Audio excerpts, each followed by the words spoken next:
Bismillahirrahmanirrahim. Ngalajengkeun hanca deresan kitab Durratun Nasihin halaman 154.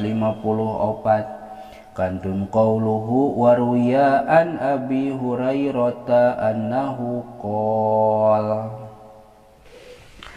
Waruya sareng diriwayatkeun an Abi Hurairah katampi ti Abi Hurairah. Diriwayatkeun naon annahu lafad annahu saya sunah itu Abi Hurairah teh qala eta parantos ngadawuh itu Abi Hurairah qala kana lafad qala parantos ngadawuh Kangjeng Nabi alaihi salatu wassalam atawa dijieun fa'il qala parantos ngadawuh saha alaihi salatu wassalam Kangjeng Nabi alaihi salatu wassalam alaihi eta muga tetep ka itu Nabi salatu hari rahmat wassalamu sareng kasalamatan ngadawuh kana lafad salasatun la yukallimuhumullahu yaumal qiyamah wala yuzakkihim wala yanzuru ilaihim walahum adzabun adzim. Salasatun ari tilu jalma maksudna tilu golongan jalma la yukallimu eta moal ngadawuhan hum kaitu salah satu saha Allah Gusti Allah yaumal kiamati dina poe kiamah wala yuzaki sareng henteu ngabersihkeun sareng moal ngabersihkeun saha Allah Gusti Allah him kaitu salasa wala yang zuru sareng moal ningali itu Allah ilaihim kaitu salasah walahum sareng eta tetep kaitu salasah teh azabun ari aya siksaan azimun anu gede. Tilu golongan jalma anu eta jalma teh Allah moal ngadawuh ka eta jalma dina poe kiamah moal dibersihkeun tina dosa jeung moal ditingali. Bahkan eta jalma teh kalah dibere siksaan anu gede. Mana tilu golongan teh?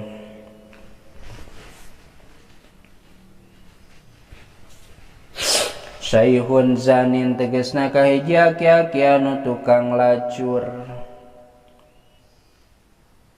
Wa malikun kadzabun sareng kadua raja anu tukang bohong. Wa ailun mutakabirun sareng katilu jalma pakir anu gumede. Geus aki-aki tukang lacur, raja gede bohong, jalma pakir anu takabur karunya teuing keur mapakir sangsara takabur dalam artian takabur ka jalma takabur ka Allah. Kita ibadah hambung urang miskin ieu ku Allah kita dipedulikeun teh eta takaburnya. Rawahu Muslim rawa parantos ngariwayatkeun hukana itu hadis saha Muslimun Imam Muslim titik. Qaulu ari dawuhan Kangjeng Nabi ailun lafana ilun ayu fakirun tegesna fakirun jalma anu fakir. Bieu ailun di logatanana jalma anu fakir.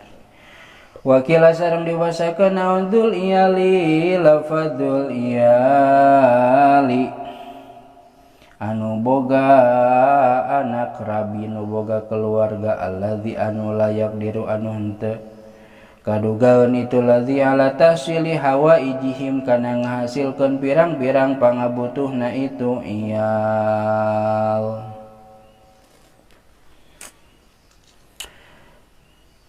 Hayang itu teka cumponan hayang ieu teka cumponan wa yastakbiru jeung gumenda itu lazi ayas ala kana yen menta-menta itu ladzi yakni ngamaksud Nabi layat lubuh henteu daek menta itu ladzi az-zakata kana zakat wa shadaqata jeung kana shadaqah wala yasalu sareng henteu menta itu ladzi min baitil maliti baitul mal uang kas negara minata kabur eta teh tina lantaran takabur Wa hadza sareng ari ieu jalma teh asimun eta berdosa li isoli dorori karena nganepikeun ka madaratan ila iyalihi ka anak rabi na atawa kulawargana itu ladzi intaha narima paragat naon kalamuhu dawuhanna itu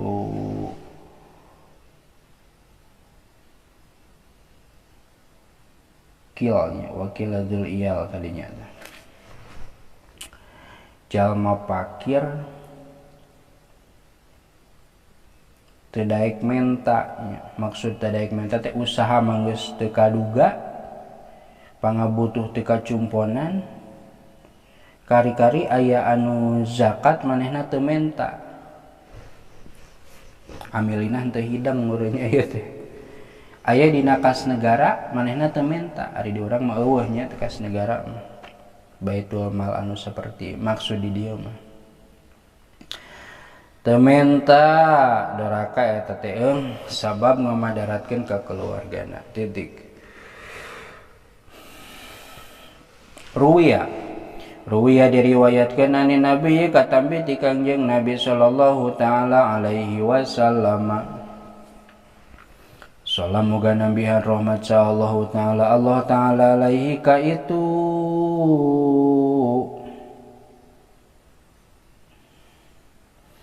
Nabi wasallam sareng muga nabihan kasalamatan itu Allah ka itu Nabi diriwayatkeun naon annahu lafad annahu saesuna itu Nabi teh qala eta ngadawuh itu Nabi kana lafad man tawaddo'a rafa'ahu Allahu wa man takabbara wada'ahu Allahu nu tadinya man sahajalma tawaddo'a nu tawaddo itu man DP handap asor rafa'ata ngaluhurkeun huka itu man saha Allahu Gusti Allah wa manjing sahajalma takabara anu takabur itu man alias gumede wa doa tah ngahandapkeun huka itu si man saha Allahu Gusti Allah wa qala alaihi salatu wassalam. Jadi man tawaddo'a rafa'ahu Allah jalma tawaddo darajatna bakal diluhurkeun ku Allah ngan sabalikna wa man takabbara takabur gumede asa aing uyah kidul maka wada'ahu Allahu ku Allah oge bakal direndahkeun beuki tawaddo beuki naik darajat beuki takabur beuki turun darajat kitu maksudna. Wa qala alaihi salatu wassalam